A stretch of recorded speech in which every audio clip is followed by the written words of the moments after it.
रसातल में रुपया, $1 की कीमत पहुंची 80 रुपए के करीब।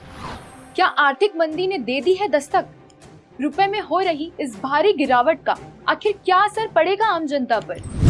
क्या हमारे किचन पर भी इसका असर नजर आएगा? क्या यह बोझ आम जनता की जेब पर पड़ने वाला है? आखिर रुपए की कीमत इस तरह से गिरने का क्या कारण है? क्या इन सवालों ने आपके दिमाग का दही बनाकर रख दिया है? तो थोड़ा रिलैक्स हो जाइए, क्योंकि आज हम और आप मिलकर इसी टॉपिक पर चर्चा करने जा रहे हैं। अपने सवालों के जवाब जानने के लिए बने रहिए वीडियो के अंत तक। अमेरिकी डॉलर के मुकाबले भारतीय रुपया अपनी अब तक की सबसे कमजोर स्थिति में पहुंच चुका है। $1 की कीमत 80 रुपए के आसपास चल रही है और यही हाल रहा तो जिस तेजी से रुपया गिर रहा है, जल्दी रुपए की कीमत 3 अंकों में पहुंच जाएगी।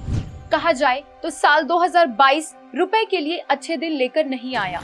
डॉलर के मुकाबले इसकी हालत बद से बदतर होती चली गई। रही सही कसर रूस और यूक्रेन के युद्ध ने पूरी कर दी। जनवरी से लेकर अभी तक रुपए की कीमत 6% तक गिर चुकी है। रुपए की कीमत गिरने के कई कारण हैं, जिसमें से एक कारण विदेशी निवेशकों का भारतीय शेयर मार्केट पे पैसा निकालना भी है। एक रिपोर्ट के अनुसार पिछले 6 महीनों में विदेशी निवेशकों ने भारत से करीब 2320 अरब रुपए निकाल लिए हैं। विदेशी निवेशकों का पैसे निकाल लेना इस बात का संकेत है कि वो भारत को इस समय निवेश करने के लिए सुरक्षित नहीं मान रहे हैं और यह आने वाले समय में बहुत बड़े खतरे का संकेत है, क्योंकि मार्केट से एक साथ इतना पैसा निकल जाने की वजह से मार्केट में अस्थिरता का माहौल बना हुआ है। निवेशक डॉलर की मजबूती और घरेलू स्तर पर ग्रोथ के कम आसार की वजह से सुरक्षित ठिकानों की ओर रुख कर रहे हैं। ग्लोबल मार्केट में रिस्क से बचने के लिए जब निवेशक ऐसा करते हैं तो इसका मतलब होता है कि फंड वापस अमेरिका जा रहा है। भारत से जब पैसा बाहर जाता है तो रुपए डॉलर की एक्सचेंज रेट पर असर पड़ता है और रुपए की कीमत गिरने लगती है। रुपए की गिरावट का एक और कारण भारत के विदेशी मुद्रा भंडार का लगातार कम होना भी है। आरबीआई ने अपनी रिपोर्ट में कहा है कि देश का विदेशी मुद्रा भंडार इस वक्त 588 अरब डॉलर के आसपास पहुंच चुका है, जो कि पिछले साल के मुकाबले 5 अरब डॉलर कम है। यह गिरावट पिछले 14 महीने में सबसे ज्यादा है। रुपए की गिनती कीमत को संभालने के लिए रिजर्व बैंक डॉलर बेच रहा है, जिसका सीधा असर देश के विदेशी मुद्रा भंडार पर पड़ रहा है। रुपए की गिरती कीमत की एक और वजह देश का लगातार बढ़ रहा व्यापार घाटा भी है। कच्चे तेल की कीमतें लगातार बढ़ रही हैं और हमारा निर्यात लगातार कम हो रहा है, जिसकी वजह से हमारे देश का व्यापार घाटा अपने अब तक के रिकॉर्ड स्तर पर है। अगर बात इस वर्ष जून की करें तो जून में व्यापार घाटा 25 अरब डॉलर की नई ऊंचाई पर था। वहीं पिछले साल जून में यह घाटा केवल 9 अरब डॉलर के आसपास था। मतलब एक साल में व्यापार घाटा लगभग तिगुना हो चुका है। रुपए की कीमत के गिरने की एक वजह डॉलर सूचकांक का लगातार बढ़ना भी है। इस सूचकांक के तहत पौंड, यूरो, रुपया, येन जैसी दुनिया की बड़ी मुद्राओं के आगे अमेरिकी डॉलर के प्रदर्शन को देखा जाता है। सूचकांक के ऊपर होने का मतलब होता है सभी मुद्राओं के मुकाबले डॉलर की मजबूती। ऐसे में बाकी मुद्राएं डॉलर के मुकाबले गिर जाती हैं और इस साल इसमें 9% की बढ़त देखी गई है, जिसकी बदौलत सूचकांक इस समय 20 सालों में अपने सबसे ऊंचे स्तर पर है। यही वजह है कि डॉलर के आगे सिर्फ रुपया ही नहीं बल्कि यूरो की कीमत भी गिर गई है। रुपए की गिरावट का एक और कारण रूस और यूक्रेन का युद्ध भी माना जा रहा है।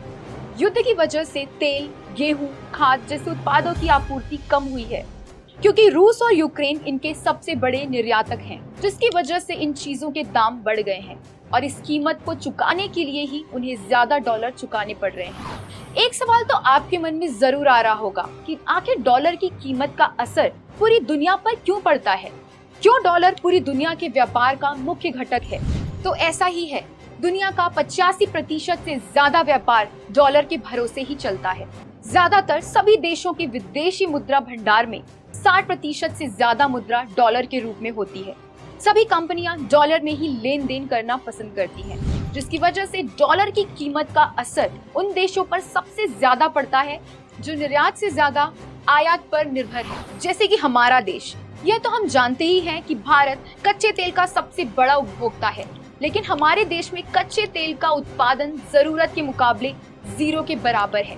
ऐसे में हमें पूरा का पूरा तेल दूसरे देशों से खरीदना पड़ता है, जिसके बदले हमें उन्हें डॉलर देने पड़ते हैं। तो जाहिर सी बात है कि डॉलर की कीमत बढ़ने से हमें तेल के लिए ज्यादा पैसे चुकाने पड़ेंगे, और जिसकी वजह से पेट्रोल और डीजल की कीमतें जो पहले से ही आसमान पर हैं, वो अंतरिक्ष में पहुंच जाएंगी, जिसकी वजह से ट्रांसपोर्ट महंगा हो जाएगा और उसका सीधा असर हमारी रोजमर्रा की जरूरत के सामान पर पड़ेगा।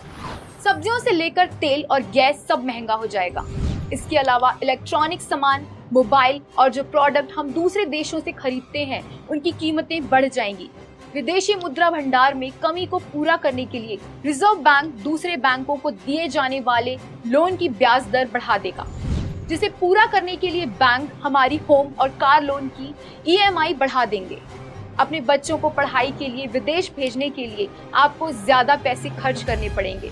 अगर आप वैकेशन में देश के बाहर घूमने जाने का प्लान बना रहे हैं, तो आपको फ्लाइट की टिकट से लेकर होटल और शॉपिंग सभी के लिए ज्यादा पैसे खर्चने पड़ेंगे। कुल मिलाकर डॉलर की कीमत बढ़ने और रुपए की कीमत घटने का सीधा असर हमारी पॉकेट पर पड़ेगा। लेकिन ऐसा नहीं है कि रुपए की गिरावट से सभी को नुकसान होता ही है। कुछ सेक्टर ऐसे भी हैं जिनकी तो चांदी हो जाती है। जब भी रुपया डॉलर के मुकाबले गिरता है, तो एक्सपोर्टर फायदे में रहते हैं।